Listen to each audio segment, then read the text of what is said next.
They start moving. The pace lap begins.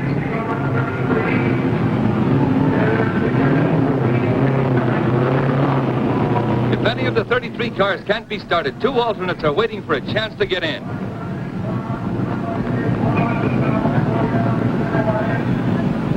Crews scamper for safety after their cars have roared away.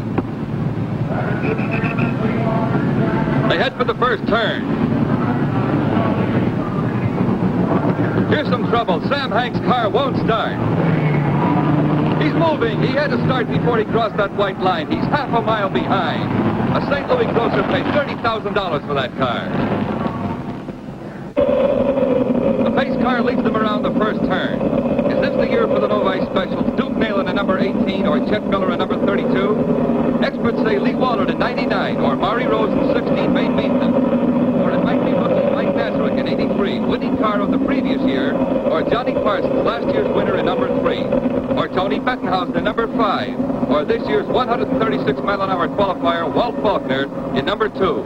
Not a single starter qualified at less than 132 miles an hour.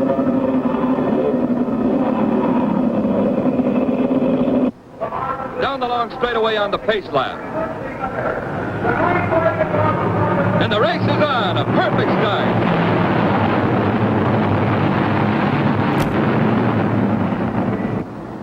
Jack McGrath, the number 9, takes the lead into Tornado Bend where anything can happen.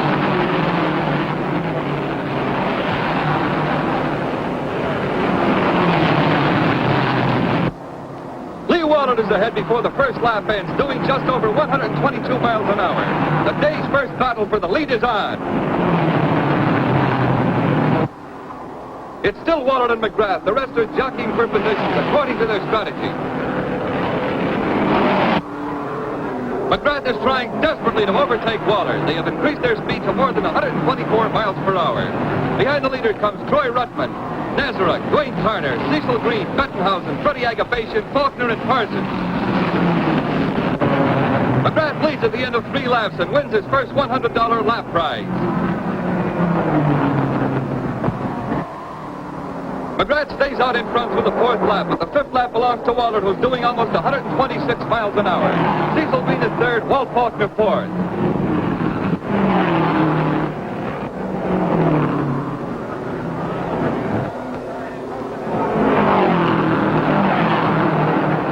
Officials keeping watch for safety see McGrath ahead on the 7th lap.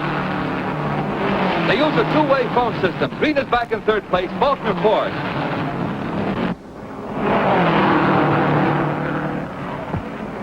Blackboard signs tell Bettenhausen and Carter how fast they are going. It's a terrific pace. Too much at the end of only 8 laps for Joe James. He's out of the race with a broken drive shaft. At 10 laps, it's McGrath, Wallard, Green, and Faulkner. McGrath's average speed is up to 128 miles per hour, a record. Pit stops begin early. Here comes Johnny McDowell in the great money-making car, Wilbur Shaw's Maserati. Not far behind is Mac Hellings. The pits already have been visited by Hanks, who had trouble starting, and Nalon.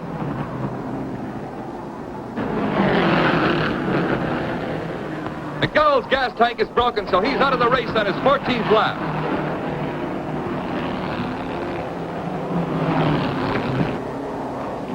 Wallard recaptures the lead on the 16th lap, with McGrath still fighting every inch of the way. Hellings is back in the pits on his 18th. That's all for him, a broken piston.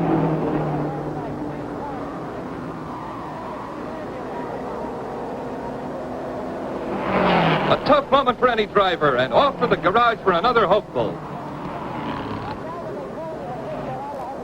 Cecil Green in yellow number 4 is trying to fight his way up past McGrath. It's lap 21. Green is giving Wallard his second battle, a 1/5 of a second behind. Green refuses to wait for the brakes and presses ahead, fast like a rabbit. Like a rabbit, hey, there's one, running the wrong way. Here comes Nalon for another pit stop. He rolls past his crew, wasting valuable time. Meanwhile, 3 more cars have failed under the great pressure, leaving 27 in the race. At 30 laps, Wallard sets another record with an average speed of 130.5 miles per hour.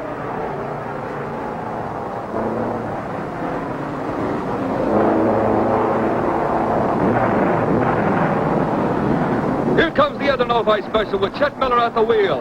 And the Novi pit crew still busy with Nail-On.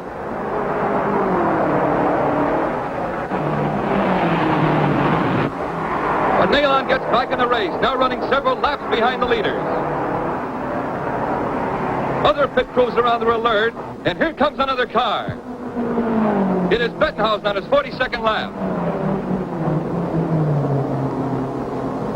Lou Moore's crew goes to work efficiently. He changes the tire himself. Crazy turn into the pits on his 123rd lap. He's out of the race, a victim of the record speed of 127 miles per hour.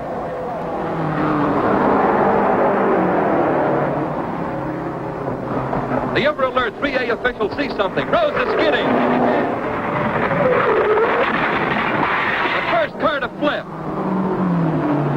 But Rose, covered with mud, walks away. He first wants to assure his children he's okay and says some days you can't make a dime. He was running third.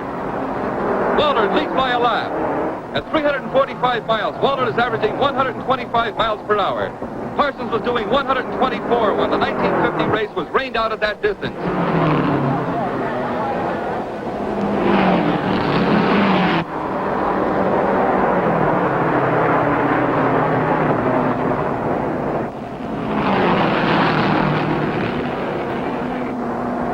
Nazareth has to pull in for tires and fuel. Bullard has stopped only once.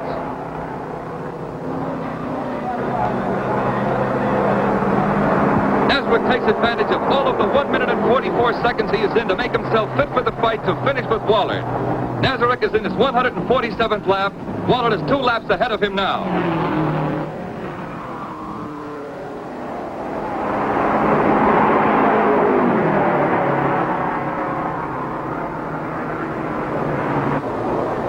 Nail-On is stalled out of the race on his 152nd lap. He is sure of 10th place, though, because only 9 others are still running.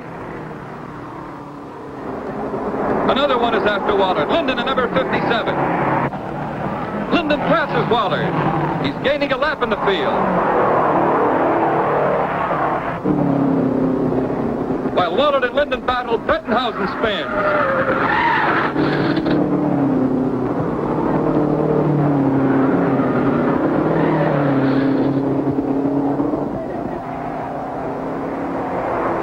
It's Bettenhausen's 178th lap. He has been in 5th place.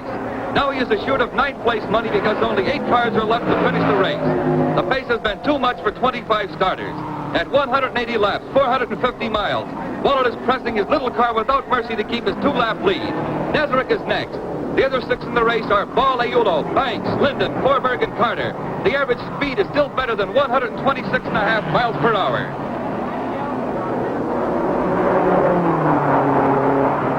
Waller is told, take it easy. But no taking it easy for Waller.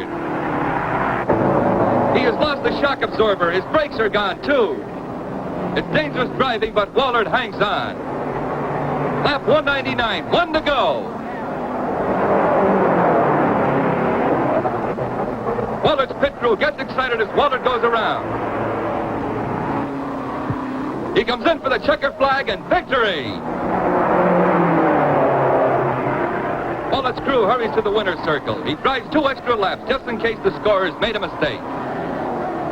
And here he comes, his motor tired, silent after the record time of 3 hours, 57 minutes, 38 and 5/100ths of a second.